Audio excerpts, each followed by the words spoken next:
It's the Full Court Press with Eric Frandsen and Jason Walker. Welcome back to the to the show that we're doing right now. Following the local teams, breaking down the biggest games with in-depth analysis and team interview. Join the show by calling into 435-752-1069 or text 435-339-0321. It's the Full Court Press. Throws, answer, yes! Caught! Touchdown! They did it!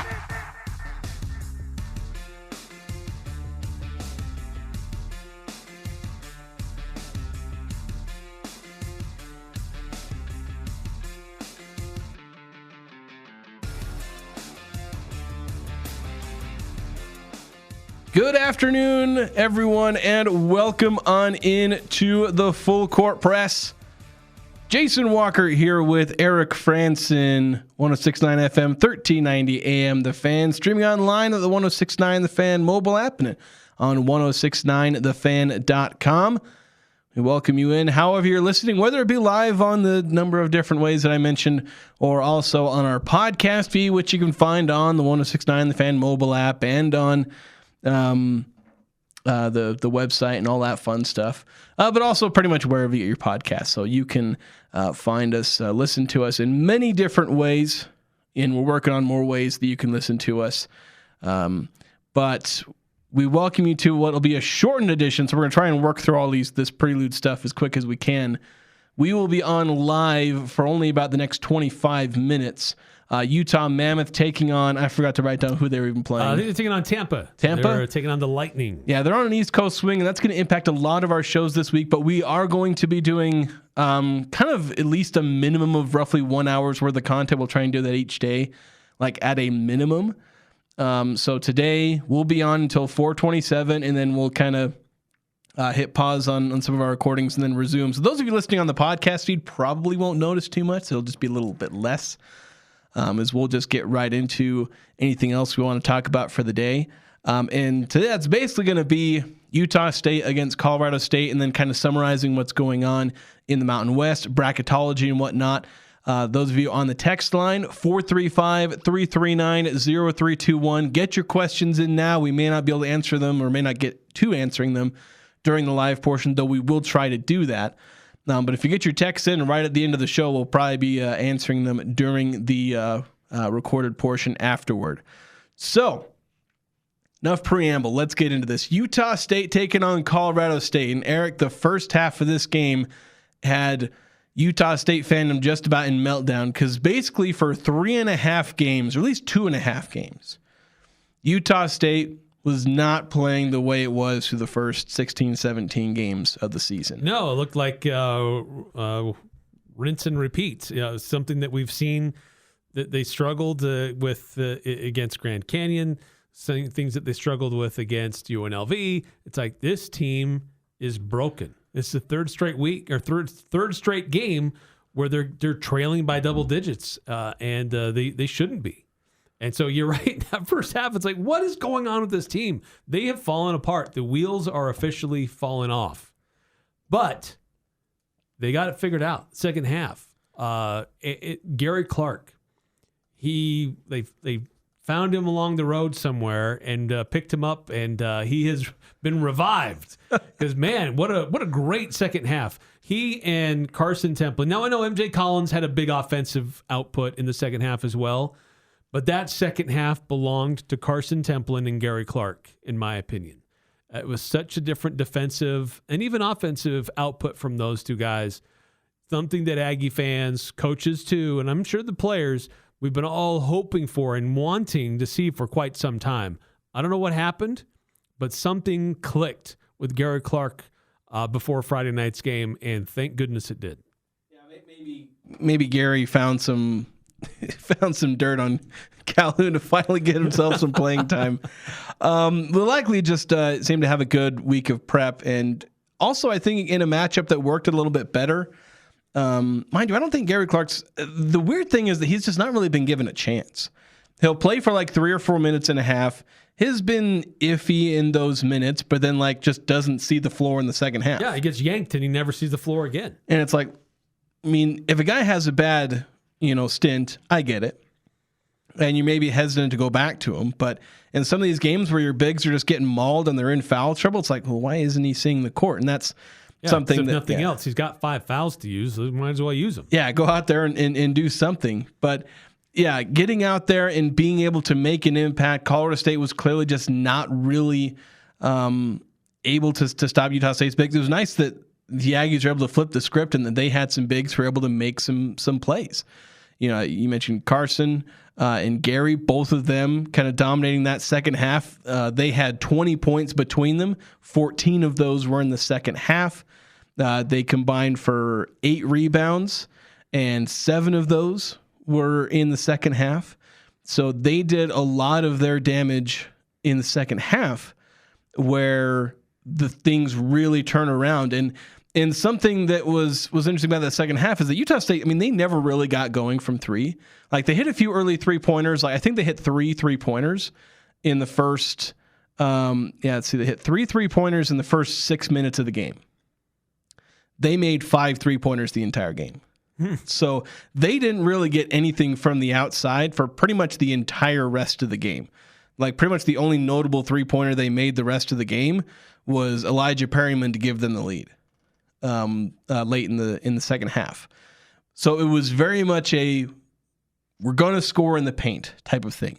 And we've seen that from the Aggies before, where they just go into the paint, like games against Weber State and UTEP, where they're just not scoring from the outside, and they've been able to dominate the paint. They weren't able to do that as much when they played Grand Canyon or UNLV. Like, 3-point shot wasn't working at times. Can you go inside? Well, they couldn't. They kept getting their shots blocked. They kept missing layups even when they weren't getting blocked. So when they played Colorado State, despite the Rams still having a decent amount of size, they got Kyle Jorgensen, they got Kerry Booth, they got Rashawn Mbemba. They were still able to just dominate the paint, no matter who it was. And then turnovers. That was another big thing for the Aggies, forcing 21 turnovers. And that certainly made a big difference, especially when they were able to get free points. Like, they had 5, 6, 7-0 runs that were pretty much created entirely from turnovers. Steal here, 2 points there. Steal here, another 2 points, like back to back to back. Yeah, the defensive pressure, turning them over late in that second half was just awesome. It was on point for Utah State. And look, the big concern for Colorado State was this was a functionally different team than what Utah State saw on December 20th. This was a team now that has Bemba back, big body, guy that's a force in the low post. Kyle Jorgensen was back. He's an even taller. I don't know if he's wider or bigger. I'd have to compare their weights, but he's another big guy and arguably one of the top scorers, one of the best players in the Mountain West. He's back after only a few minutes that they played up here. And so this was a very different Colorado State team, and we were worrying about this is a team that they've got some strength back that they didn't have before, and that strength is what's been the real weakness for Utah State. Aggies made their adjustments. They made things happen. Now, the other thing with Kyle Jorgensen is this was really only his 3rd game back from injury. And in his first game back, he played 16 minutes, really didn't do a whole lot, only had 3 points. Then he played Air Force, got a chance to play more minutes there, but it wasn't, it's Air Force. I mean, it's easy to have a good run against Air Force. And then it's Utah State. And so he was playing hard, and he had a great first half. And by and large, he was killing the Aggies. But he ran out of gas. Like, he played a lot of minutes, but after the first couple of possessions in the second half, he was out of gas. And it's like the Aggies knew this, and so they were able to turn up their pressure on him defensively, and he was just not effective at all. In fact, I felt like he was a liability for the last 5 minutes. He was on the court for Colorado State. Yeah, well, he made his first 8 shots of the game, and then, as you said, runs out of gas, missed his next 5. Started 8 of 8, 5 of 5 from 3, finished the game 8 of 13 from the field, 5 of 6 from 3, including a potential game-tying shot that he missed. You mentioned another aspect where his potential liability, 6 turnovers. Yeah. By himself. He had a lot of bad passes. Mm-hmm. And Reichsteiner, he had 5 turnovers. Again, 21 turnovers by the entire team. And to your point, where like the Utah State just kind of holding out and just, withstanding the shooting barrage that Colorado State put on, Calhoun in his post-game presser talked about a few things that they didn't do well. They had some miscues early on.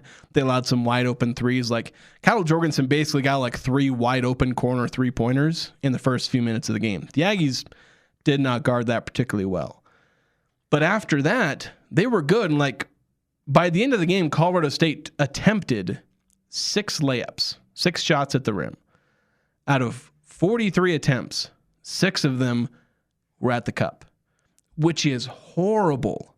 Like I know everyone imagines that we're in this world where everyone just shoots 3-pointers, but the two shots that you want the most are layups, open 3-pointers. You also throw in free throws. Like that's your golden trinity of points distribution. Right. Layups, free throws, 3-pointers, not necessarily in that order. Layups are first. Colorado State just took a bajillion jump shots.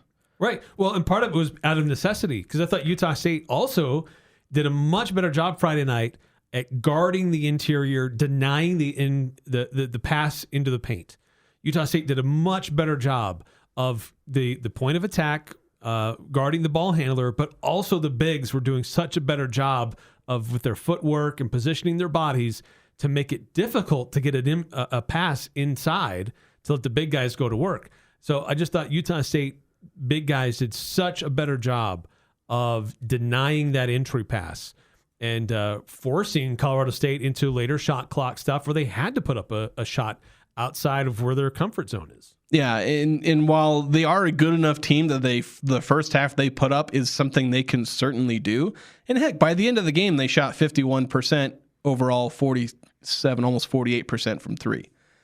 Still fairly good, but it was a slower paced game, so that's how you score only 61 points, shooting 51%. But the turnovers were another killer, so they just didn't have a whole lot of shots. And then, they just got slowed down by the end. They ran out of gas. They had to take those jump shots. It evens out eventually. You're not going to shoot 80% on jump shots throughout the entire game.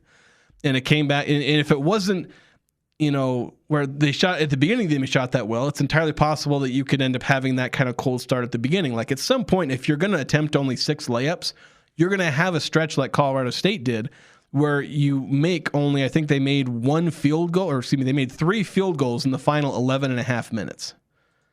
Like if you attempt that many jump shots, you're going to have like that 10-minute stretch where you can barely make anything. It just so happened to be at the end of the game. So it looked really bad for the Aggies at the beginning because Colorado State was just making every single thing they put up. But you cannot maintain that level of shooting for an entire game, or at least you're typically not going to. It's happened before, but you're typically not going to see that. So without that steady diet of layups, wide open 3-pointers. Like you look at the Aggies in the second half, it's layup, layup, layup, layup, like layup after layup after layup, dunk, another layup, short jump shot from Gary Clark. All these different things. They're just constantly getting to the rim. So the Aggies were able to overcome their rough start where they just weren't making anything. They went and found the most efficient shot in the game and started hitting that. Yeah. Well, and they finished strong. Like, because we've seen sometimes where they've gone to the rim and it's been a little soft and sometimes it rolls out or sometimes they get challenged. And they've had some games where they've had lots of looks at the rim, but it wouldn't go in. But on Friday, there were a lot of dunks, like finish strong. That had to have been a key that was stressed during practices and in the film is when you're at the rim, finish strong. Because there were probably more dunks in that game than I've seen in a while from Utah State. Yeah, they definitely went strong there. Let's get to our Young Power Sports of Logan text line before we get too far here. 8577. I think this text was for the KVNU, the post-game show. Because they were talking about the rumors about Calhoun. And I think they brought him up during the post-game show. I have not heard these rumors. Yeah, there's rumors about him going somewhere else, getting hired somewhere else. welcome to Logan, Utah. Yeah, that's With a head basketball coach who has a successful basketball team. Yeah, you had people talking about Calhoun leaving like earlier this month or earlier this season, like in December. So that's just something you're going to see a lot of. You're going to hear more of it. It's not going to go away. 2444 saying Aggies about to go off in these new throwback unis. Wow, those are nice. In all seriousness, the conference race is really heating up. Can't wait for the games this week.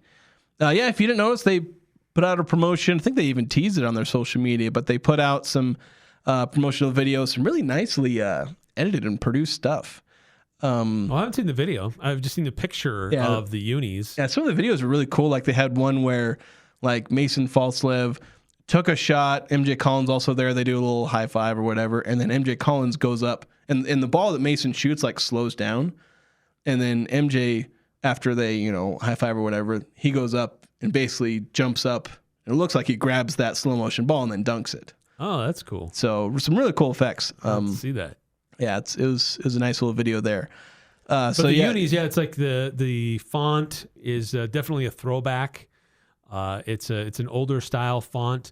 Color scheme, kind of surprising. Yeah, there's a light blue trim instead of like the dark blue or even I think it might even be black that they've typically had. And apparently it's based on jerseys from the 80s.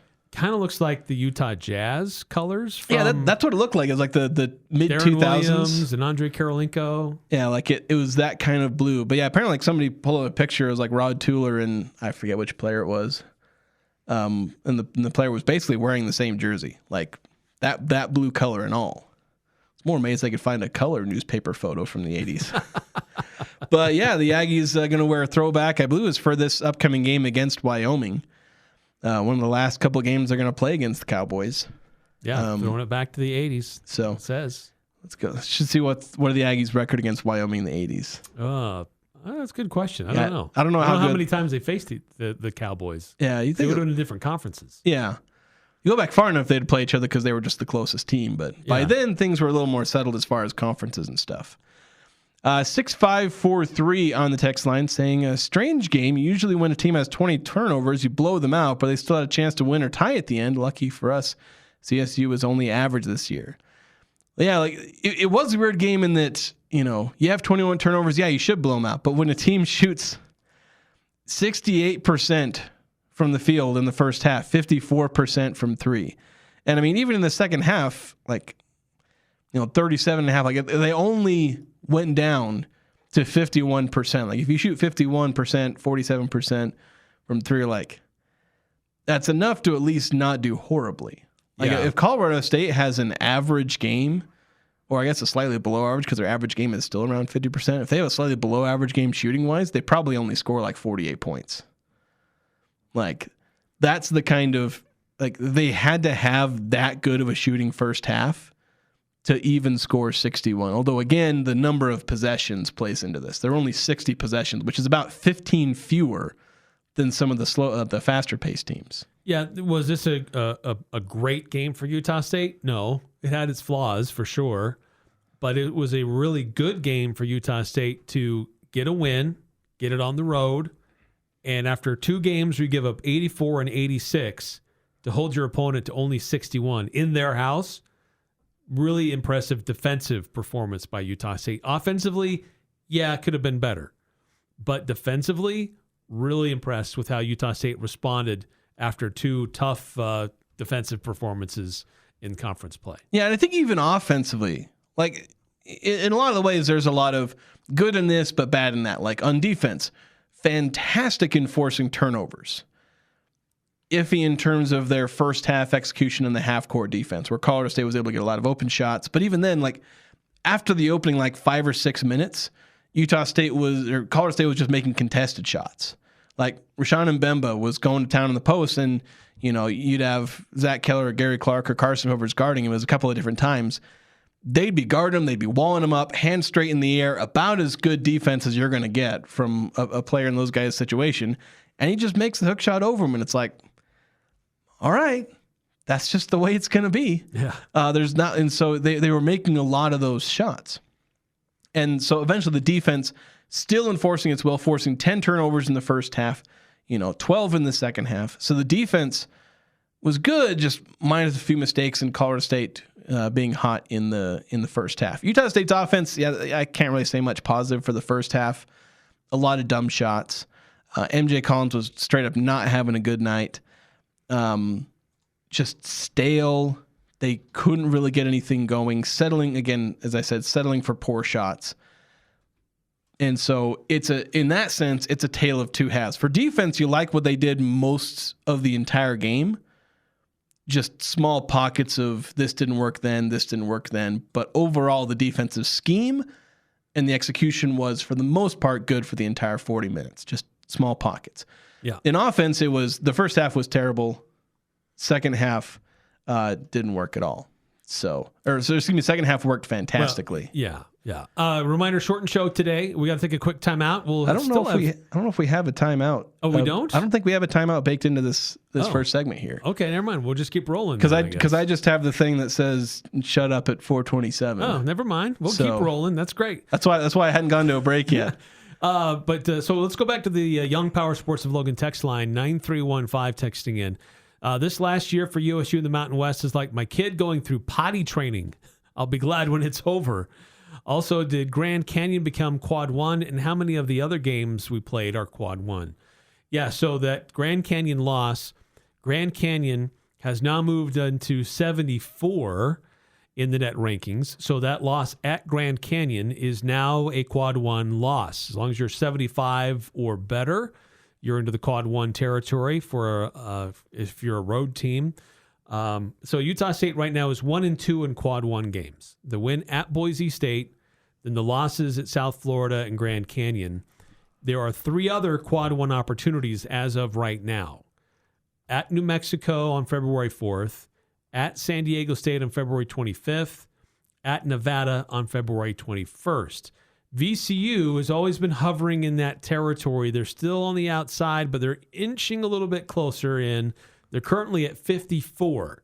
If they get into the top 50, that slides over to be a Quad 1 win for Utah State. Yeah, and for VCU, it's entirely possible we could see them jump into that Quad 1 range for a minute. They're playing a bunch of games they're going to be favored in. They're home against Richmond, home against Loyola Chicago, who's having a really rough year. They're 3-17 in the net, so they have 4 Quad 3 games and 1 Quad 4 game over the net, and they play only one team in the top 120 of the net, and that's Dayton, who's 85. So that's going to be a tough one, but that one is at home. So for them, it's not just winning games, but winning them, like exceeding the expectation that's placed on them in those games. So stacking wins, but also by having nice margins, but then also beating another solid team in your conference. Yeah, so they could sneak in the next 5 games, though they then play a bunch of Quad 2, Quad 1, which could end with some losses, but that's also an opportunity. Like they have, they go at Richmond, which is going to become a Quad 2 in that case. They're going to be home against George Washington, who's a good team. St. Louis, who's 19 in the net. They have a Quad 1, it would be a Quad 1 home game, but they're on the road at St. Louis. That's going to be a rough one for them. Then they have a couple Quad 2s to finish out the season. So like VCU has every chance of getting into that Quad 1 range. And so if the Aggies get lucky there, they could add another Quad 1 win, be 2-2 in Quad 1 when not accounting for the other potential Quad 1 games for the Aggies. So they still have some things that they can do to improve themselves with what's on their schedule. And there's some things outside of their control that they hope go well for them, notably VCU. No one else really on their schedule is going to really change that dramatically. Memphis is at 120. They're just not having that great of a year. And at this point, it's hard to see them move like too dramatically in one way. You'd need them to be in the top 75 even to get to the Quad 2 territory for Utah State facing them on Valentine's Day. And that just seems like that's probably way too much to ask for Memphis right at this point. Yeah, unfortunately, that you put Memphis on the schedule, you lose your one bye opportunity, and it's unfortunately not really going to pay off because that game is probably not really going to be worth having another game during your bye week. But you can't regret the decision. You just got to snap your fingers and shake your fist at this guy and be like, "Dang it, why this year?" Yeah, but if anything else, though, even if Memphis isn't having the best year, the committee will see this as, well, you tried. Like you went out and you tried to get a game. You tried to get an opponent that you faced. We couldn't anticipate they'd have the year that they're having. Memphis generally has been a pretty good team. Usually they have solid metrics. Just happens this year they don't. So the committee will look at that and say, well, the metrics don't look as good for Memphis. It looks better for Illinois State, which who would have known that? Yeah. But they can at least see that, well, you're at least making an effort. And I think that does say something to a committee of people sitting around a table deciding where to ultimately place a team. Are you making an effort to try to improve your team and give yourself a chance to improve your metrics? Yeah, and that's something the Aggies got to keep giving that effort, make the best effort they can in the non-conference. Even though we're in conference play, we got non-conference games coming up next month. That's going to do it for us in our live portion of the show. For those of you on the podcast feed, we won't be gone for long. Those of you listening over the live air, we're going to hand it over for the Utah Mammoth playing, I already forgot, Tampa. They're playing Tampa, so hopefully the Mammoth will have a good result. But we'll talk to you guys tomorrow, except for those on the podcast feed. We'll be back in really just a few seconds here on the Full Court Press, 106.9 FM, 1390 AM, The Fan.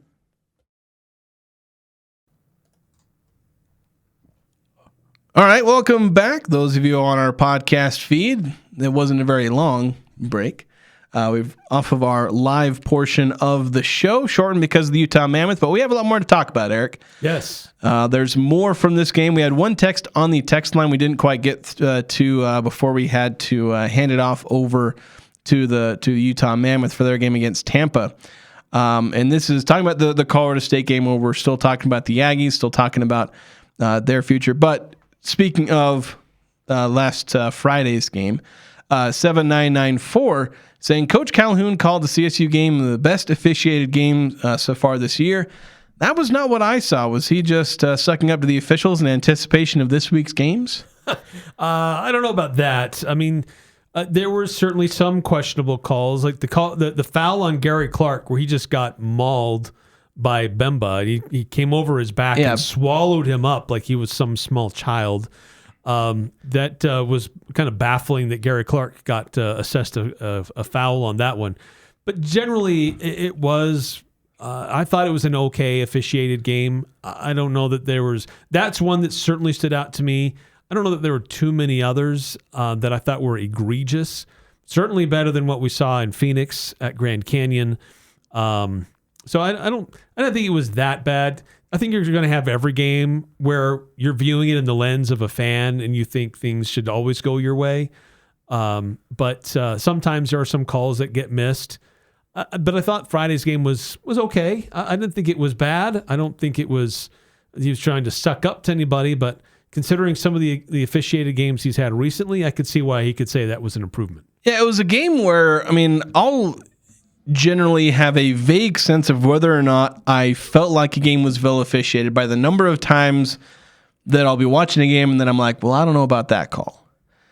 And I don't really remember very many of those from this game because they were all over the place against Grand Canyon, against UNLV. I'm like, what the heck was that? There were wild inconsistencies in the UNLV game. Yeah, and it'll happen on both sides because like I'll see a play there and it's like, well, Utah State fouled that guy and they didn't get called for it. And then maybe on the other end, UNLV gets called for it or Grand Canyon. Like I tend to be, at least I try to be unbiased when in my view of the officials where I note bad calls on both sides. I'm not putting the Aggie blue goggles on there. In this one, there was the, Rashawn Mbemba climbing Gary Clark's back and getting called because my only explanation is the official thought that Gary undercut him, which is a thing that happens, but like when you watch the play, he clearly didn't. Yeah.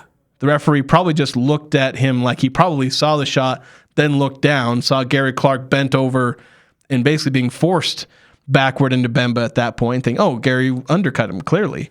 Yeah, and there was another call in the second half. Something happened kind of in the paint, and ref kind of let it go that was right there. But then another ref who was like way back, almost to half court, he blew his whistle and ran up to, I think it was an out-of-bounds play maybe even, and he's running in out of, seems like nowhere. He's not even on the screen, and there's a bunch of bodies in his way, in between him and where the action actually happened, and he was the one that enforced, no, my call is correct. Even though he came from out of nowhere, he wasn't even close to the action. That one was a little funny, but besides like those two instances that stand out to me, I thought it was a generally well officiated game. Yeah, I didn't really feel like the game was out of control, partly because they didn't blow the whistle a whole lot. There were, 13 fouls on Colorado State, 15 on the Aggies. Yeah. There were 11 free throws shot. Well, 15. Excuse me. I was looking at the first half where the Aggies only shot one. So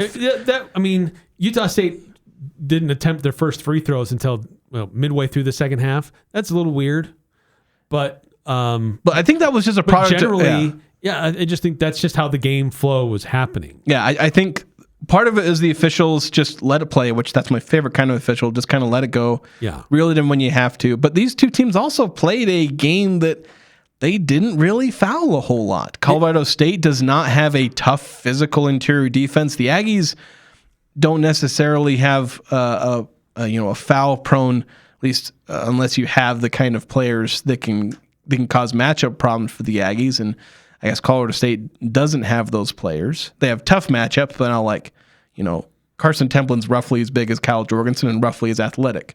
He doesn't necessarily have that same advantage with Tyron Jones or whatnot. So the Aggies played clean.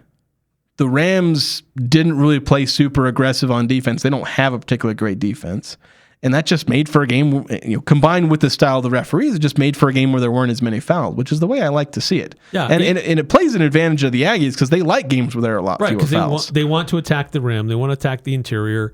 And they were able to do that a little bit more. And Colorado State didn't have the same level of resistance like UNLV or Grand Canyon were able to put up to slow Utah State down and or even get them on the line. Now, if the free throw disparity was like Utah State had 5 attempts and Colorado State had 20, yeah, that's a problem. But neither team really shot a ton of free throws. So, yeah. And the foul discrepancy, like the free throws, Colorado State technically shot double the Aggies' free throws, but 13 fouls to 15. That's about even. I didn't really. Again, there was the odd call here that was bad. That's going to happen, and it was a somewhat understandable bad call because you can kind of see what the referee was thinking. They just missed it, and that's going to happen because referees are human. But it didn't have a massive. Well, it could have had a pretty big impact on the game because it was kind of late. But it didn't end up having that big of a problem for the Aggies. They were able to overcome that and be able to come away with the win. So, I didn't really have any issues with the officiating. It seemed to be a lot better than it was, but maybe just comparing it to the horrible officiating they've had in the last 2 games, maybe it just looks a lot better compared to those in a sense. Yeah, but generally, just stepping away from that topic and getting back to just Utah State. Colby King was still kind of struggling a little bit to find his scoring, but beyond that, you got 25 points from the bench. And in a game where only 65 points are scored overall, that's massive. And last week, earlier in the week, I should say, against UNLV, Carson Templin provided some offense, but nobody else did. So definitely the defense responded. The bench responded. Still like to see some more improvements, a little more out of Colby King. Even though Elijah Perryman struggled in scoring a little bit, he still helped out in a lot of other ways. He had 5 points, but he also had 3 rebounds and 4 assists and 3 steals. So he was doing a lot in the game to help his team. Yeah, and Perryman really needed that kind of bounce back because he'd had 2 pretty brutal games. He was just about unplayable for a couple of games. And then against Colorado State, he bounces back. And so he's going through the ups and downs. We were anointing him the next big star for the Aggies, a month ago, where he was, it was after the Colorado State game, I think it was, or it was around then. Maybe that was Adlin Elmi who had a big game the last time against Colorado State. But Elmi, Perryman had that 13-10 game. And then, started going downhill a little bit. The freshman ups and downs. Yep. And this game, as you said, was it the kind of blow you away game? No. But it was a solid game for a freshman backup point guard. You read out the stat line. It had its positives and negatives because he did have 3 turnovers, but he played 17 minutes. He was +3 on the court. He had a clutch shot that put the Aggies ahead, that 3-pointer. It's only 3-pointer of the game. And the Aggies needed that bench production where, a couple games ago, every single player on the Aggies bench was basically like -10, -15, including Perryman, where he was like -17, I think, against either UNLV or it was UNLV, where their bench unit was terrible. And in this one, did they blow you away? Well, Gary Clark and Carson Templin kind of did, but Perryman and Colby King didn't really blow you away, but they did solid. Yeah. Colby King +1 only, but like still on the positive side in 10 minutes, had a couple of key plays. He had a couple of steals himself. Yeah, very active defensively. Yeah. Tied for the team lead in rebounds. It was very much rebound by committee. You get the 22 rebounds, and he had 4 of them. He tied with Gary Clark and Carson Templin. He even had an offensive rebound to help things out. So they contributed. For King, was it in scoring? No. But it was in a few other ways in his 10 minutes on the court, and I think we'll see a bit of a bounce back from him as well. But yeah, you really needed that, where Mason Falstaff only had 9 points. He's been coming off 20-point game after 20-point game after 20-point game. So when he finally has a bit of a lower scoring game, others picked it up for him. And that's what you need from your bench. When your one star doesn't have it, I mean, ideally you get it from the other star. MJ Collins going for 20 points in a 60-possession game. That's pretty solid for him. So he largely makes up for Mason Falstaff being a bit down, but you also get something from your bench. And that's why the Aggies win this game. They pretty much lost the UNLV game because of their bench. They won this game against Colorado State because of their bench. Yeah, totally. Absolutely true. They were able to swing the pendulum and back in their favor, and great confidence game ahead of what you've got coming this week with Wyoming, who they've had some injuries, but they're a better team than they have been. It's still trying to figure them out a little bit. With their best players is their freshmen, but Saturday, big matchup. San Diego State coming into town. This is a chance to get back on top of the standings in the Mountain West. Yeah, definitely. But speaking of the standings, why don't we go over the standings as they are? I need to pull them up. I wasn't ready for this transition. Before we do standings, so Friday was a standalone game in the Mountain West. Let's do the games on Saturday. Okay, yeah, let's do that. And then we'll update the standings from there. Wyoming, they played San Jose, beat the Spartans 66-62. So not a high-scoring game. Kind of struggled against San Jose, but had a little bit better halftime lead. San Jose chipped into it a little bit, but ultimately still the Cowboys getting the win. But in a close one in Laradice. San Diego State at UNLV. This was one that I was really interested to see. Like, what is UNLV for real? Because they were looking like they were making some adjustments. They were playing with a lot of emotion. We know what they did to the Aggies. San Diego State goes to Las Vegas and beats the Rebels by 11, 82-71. So a big game for San Diego State to stay on top of the standings. UNLV kind of drops down a notch, and we'll get to the standings here in a second. Boise State blows through Air Force 96-54. It's a glorified scrimmage. Grand Canyon goes to Fresno State. Grand Canyon, they're looking like they're for real. Beating Fresno 68-57. Low scoring game, but still finding a way to win by 13 in a low scoring affair. Yeah, and the thing is, though, the interesting thing about the San Diego State and UNLV game, or the San Diego State UNLV and the Grand Canyon Fresno State, is those games were decently close for a lot of those games. But really, it was just San Diego State pulls ahead late, they win. Grand Canyon pulls ahead late. To be honest, I stopped following. I think it was like they were both close when it was in the 40s, and then Grand Canyon just pulled away at some point in the last 10 minutes or so. But it took San Diego State until about the final 7 or 8 minutes. For them, like, they had the lead. Like, I don't know when the last time UNLV had the lead in that game was. I was watching it for most of that one, but like San Diego State was, so they gradually were building their lead, kind of the middle part of the second half, because it was 48-44.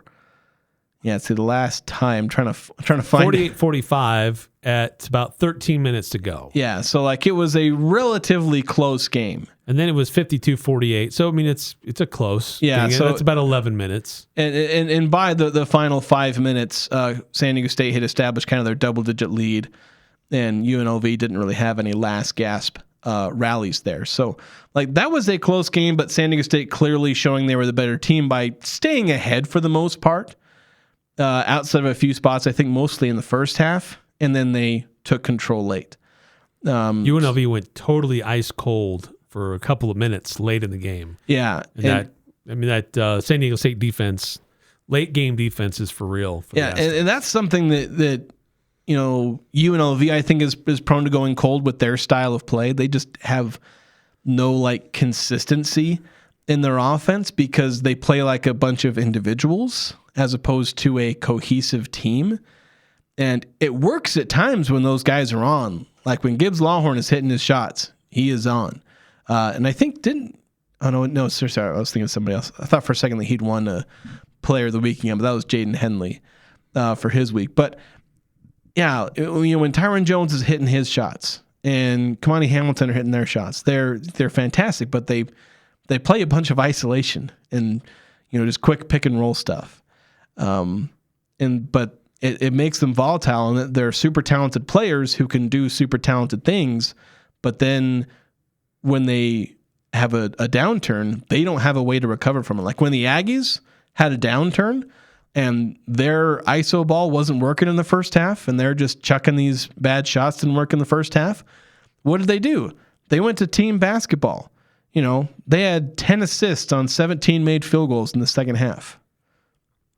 They went to team basketball. Get it inside, get easy shots, and the Aggies absolutely rolled. Yeah. And UNLV doesn't really have an answer to that. The other game that was back and forth, 15 lead changes in this one. Nevada and New Mexico going back and forth. Ultimately, New Mexico hangs on. They get the win, 80-73. And so it's still kind of tight at the top, but there's a little bit of a separation now in the standings, Jason. It was before there were like 6 teams that only had 2 losses. And San Diego State only had 1. But after this weekend, there's a little bit more separation in the standings now. I'll tell you what, though, this game, New Mexico was saved by their great 3-point shooting. And, especially from Jake Hall. But as a team, they were 12 of 28. They shot better from 3, so they were 39% overall. They were 43% from 3. So I haven't calculated what the 2-point percentage is, but it was bad. They were making a lot of 3-pointers. Of course, then at the end they kind of worked from the outside in. To be honest, it's kind of weird where they made those 3-pointers, and then they were also getting a bunch of really good dump off passes for Tomislav Buljan and JT Rock.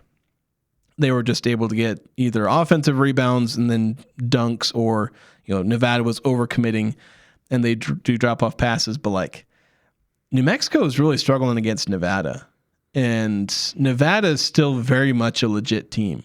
But conversely, where New Mexico had a 3-point percentage that was defying everything else they were putting up, Nevada, who is a team that ranks really well in 3-point percentage, they tend not to take a whole lot of 3-pointers, but they shot 26%.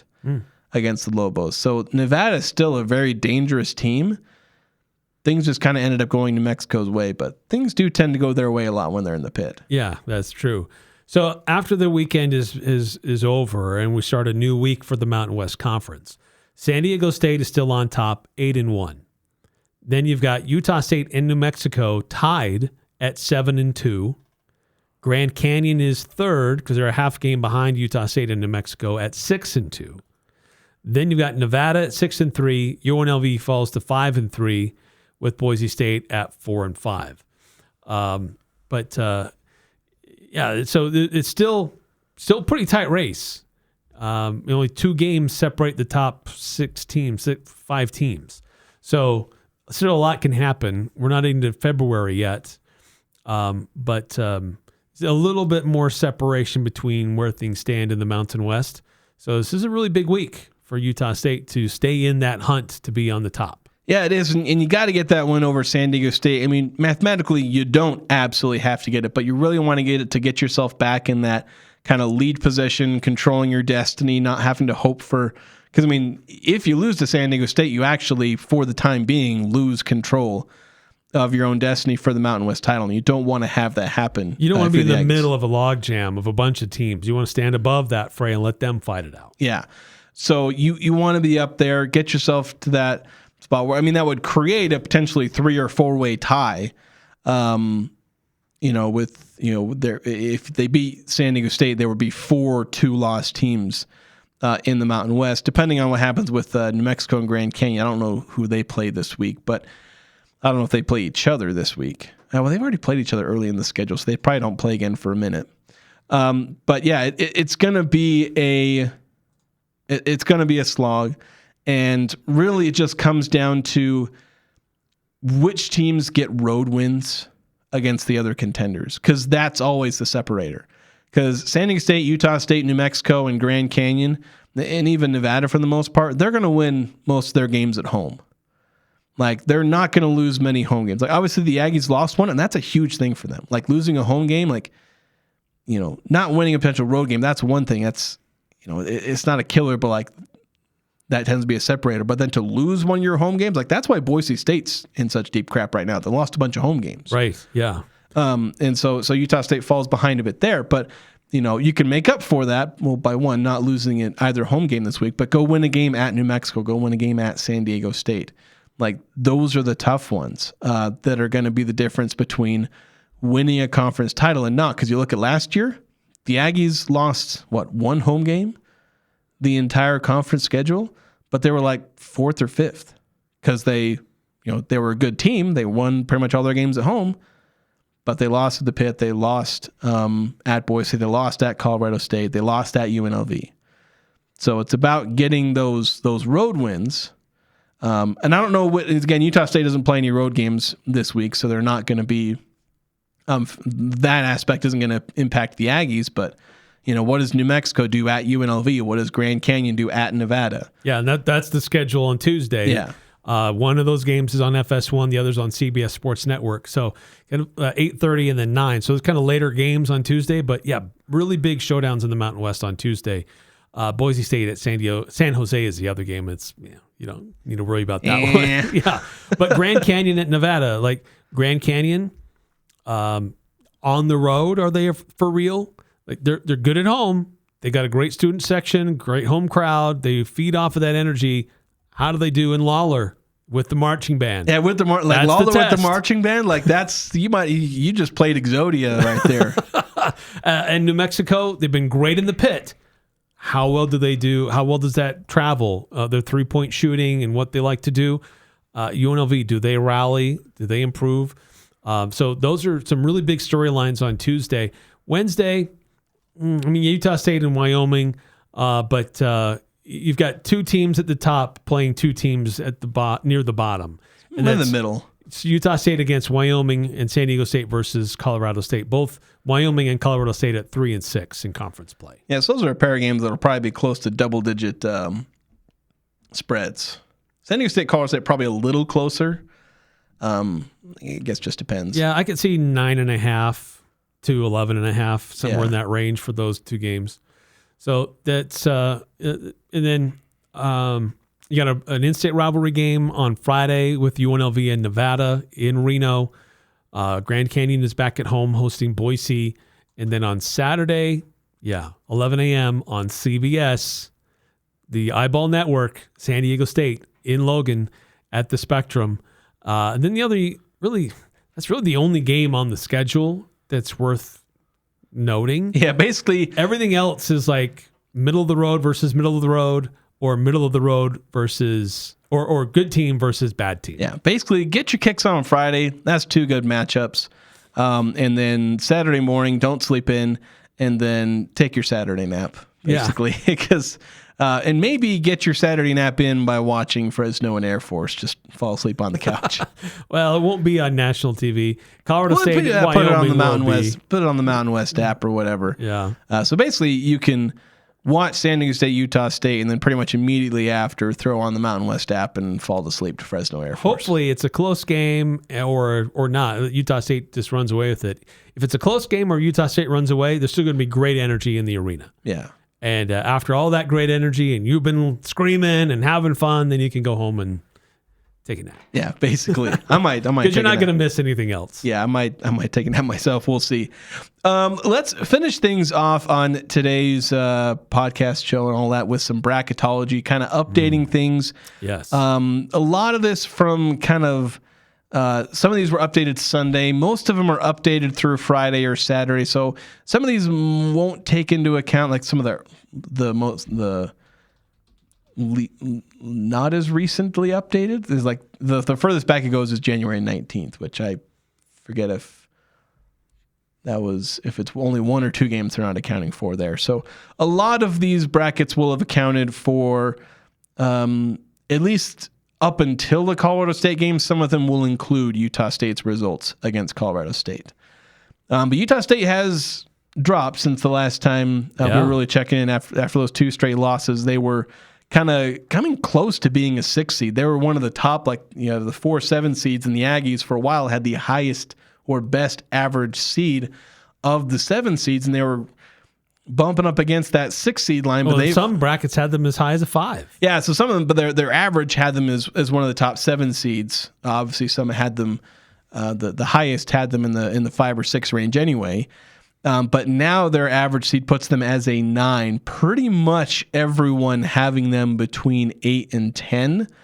There are 4 brackets that have them as a 6. Yeah, and then there's a number of them that have them as an 11. So it's pretty just wide disparity here for Utah State. They span between 6 and 11. But yeah, when you kind of scroll through it, there is a host of 9s and 10s, a couple 8s, and then the most optimistic ones have them up to 6 or 7, and the more pessimistic ones basically probably have them as one of the last 4 byes. Where the Aggies probably wouldn't be in Dayton as an 11 seed, but, again, getting one of those last 4 byes. So the Aggies are inching toward the bubble. I would say that they are not on the bubble, but they're a little closer to it than you'd like. So this is the time when you got to buckle down and get some of these wins. Beat San Diego State, and that gets you – basically nobody has you on the bubble at that point if you beat San Diego State, because the Aztecs are actually on the bubble right now. Yeah. Bracket Matrix currently has them barely in. They're basically the last team in, basically getting in over Stanford, where there's 82 brackets. The Aztecs are in 55 of them. And so they come in as the last 11 seed, the last at-large bid in the country. New Mexico only just above them as one of the other play-in teams. They basically, Bracket Matrix has both New Mexico and San Diego State in the play-in. Yeah, probably playing each other. 11 seeds. New Mexico is appearing in 62 of the 82 brackets. San Diego State 55 of the 82 brackets. Yeah. So but still seeing 3 teams out of the Mountain West, that's good. I don't think we're going to see 4 unless Nevada or Grand Canyon. Probably more likely if Grand Canyon probably had the better position. Yeah, I think basically it's if Utah State is still in decent shape for an at-large bid. New Mexico and San Diego State, they'd be sweating bullets watching the selection show. They'd be right on the edge. And to be honest, right now, I think they'd be out. Just because the committee has something against the Mountain West. They'd probably let San Diego State in because it's San Diego State, but New Mexico a couple years ago should have been there for an at-large bid, and the committee basically said, we wouldn't have put them in if they didn't win the conference tournament. I was like, come on, guys. New Mexico, should have been in without having to win the conference tournament, but that was, the way it was for them. So for the Lobos and Aztecs, they've got to have, really good results. Like San Diego State, they really got to beat Utah State. And that's one thing for the Aggies is much like with Grand Canyon, their ticket to the NCAA tournament, they got to get a hole punch in that Utah State game. Right. And they need to be able to get quad 1 wins. Yeah. And San Diego State's going to see it the same way. Wins on the road. Yeah, especially win on the road. Like for Grand Canyon, Utah State may or may not end up as a quad 1 home game, depending on how the Aggies finish. Right now, I believe it still is. Mm-hmm. But say the Aggies slip to 26, that becomes a quad 2 game. But Aggies are at 26. If they fall below 30, then it becomes. Oh, is it 30? Oh, I thought it was 25. Yeah. So they'll probably stay a quad 1 game for Grand Canyon unless things go truly south for the Aggies. But San Diego State, they're on the road, so that's quad 1 pretty much no matter what. They're gonna see that as this is our ticket to the NCAA tournament. It's beating the Aggies in the Spectrum. And the Aggies they're going to have to face that the rest of the year when they're facing New Mexico and Grand Canyon and San Diego State. These are teams that are on the bubble or trying to fight to be on the bubble, and Utah State is their ticket to the NCAA tournament. So even though they're not really in first place in the conference right now, and they're kind of in a battle for that 1 through 4, teams are still going to be giving their best shot. Like UNLV certainly did. They're in first place when it comes to metrics. Yeah, and so that's going to be a dangerous thing for the Aggies. But and the reverse isn't really true. That's the unfortunate thing, is that like beating San Diego State, that helps them kind of get away from the bowl, but it's not like this marquee win that jumps them all the way up, an entire seed line. That's kind of the problem the Aggies face, is they have to generate momentum for themselves kind of out of nothing, whereas all these other teams can just very easily just point to it and say, here, this is the best team you faced all season. Go beat them. Yeah. So still very much in the thick of it. Exciting to see how this continues to develop when some of these brackets get updated to reflect more recent games. I don't know if they're starting to update these more regularly now that we're into the real meat of conference schedules, and inching closer and closer to March. But because some of these brackets don't even reflect the loss to UNLV, let alone the win over Colorado State on the road. So, but nonetheless, Utah State is still in a good position. They're not out of the conference championship, or at least being at number one. The reason why number one is so important is when you get to the conference tournament. Being number one in the standings, calling yourself regular season conference champs, okay, that might be nice. Hang a banner and all that. Hang a banner. But having that number one seed line in the Mountain West Conference tournament is really important because of the timing of when the games are played and how they're laid out, and being able to scout your opponents and have your players get rest. It's really important to get that number one seed if you can. Now, Utah State's been able to overcome bad seeding before, but it makes it more of a challenge for them to do that. So that's why every game is still important in conference play, for that seeding in the tournament and for those the net rankings. You can't afford any bad losses. You still want to try to pick up as many good wins as you can. You're still building your resume, because ultimately, at the end of the day, after the conference tournament, you're still up to, if you don't win it all outright, then you're putting your fate in the hands of a bunch of people sitting around the table to decide your fate. Yeah, a bunch of people who have typically not ruled in favor of the Aggies in the past, right, either by not putting them in the tournament or by giving them a worse seed than pretty much everyone else projected them. Like the Aggies is a 9 seed by bracket matrix. I'll be honest, even with that, I'd say it's entirely possible that the committee puts the Aggies in Dayton. Because, like, again, the general consensus, or the general, like, the rule of thumb that I'm kind of developing over some passive observation over the last 2-3 years is whatever bracket matrix has, not only Utah State, but most Mountain West teams, whatever bracket matrix has them at, move them down a seed line. At least one. Yeah, at least sometimes one. 2. So, yeah, so like bracket matrix has them as a 9 seed. Aggies are a 10 seed. Like, that's the conventional wisdom of bracket matrix does not apply. No. Like, well, I mean, it's like for the bracketologists don't really have anything against the Mountain West, but the committee does. Bracketologists tend to like the Mountain West because they're basketball, college basketball junkies, and college basketball junkies typically like, well, not just all basketball, but they do like Mountain West basketball. Mm-hmm. The committee, they have their biases and literal conflicts of interest, and so, yeah, they'll tend to vote the Aggies down. So the Aggies got to prove it out there on the court with what they do. Don't give the committee any room to doubt the Aggies. No. Yeah. That's why Wednesday's a big one. I know San Diego State's a big focus for a lot of reasons, but man, you can't let your guard down and let Wyoming come in here and punk you on your court. Yeah, last year, like a worse Wyoming team, I would say, gave the Aggies 2 really good games. Mm-hmm. And so Sundance Wicks has this Wyoming team playing. I mean, they're inconsistent. They've had some injuries, and there's some reasons for their inconsistencies, but they're a team that is capable of playing really well. That's going to do it for us today on this portion of the show. We're only going to have the 1 hour essentially for our podcast feed. I'll be back at it tomorrow with basically the same kind of deal, where it's going to be a shortened show. Is it going to be the same amount of time, or we're going to be out at 4:30 again? So we'll only be on the live air for about a half hour, but again, we'll have roughly an hour. I don't know how much this is going to add up to. It'll probably be close to an hour's worth of content. Yeah, and tomorrow, certainly there's there's been some updates with Utah State football, adding some key positions, which some are interesting. The players that they've chosen for those positions. Yeah. So we'll dig into more of that tomorrow. Yeah, we'll dig into fullbacks and tight ends and whatnot. I've updated my transfer tracker, so if you want to go check that out now, all the information is there up to date. 25 transfers out, 23 transfers in thus far. Anyway, that'll be it for us today. Have a good evening, everybody.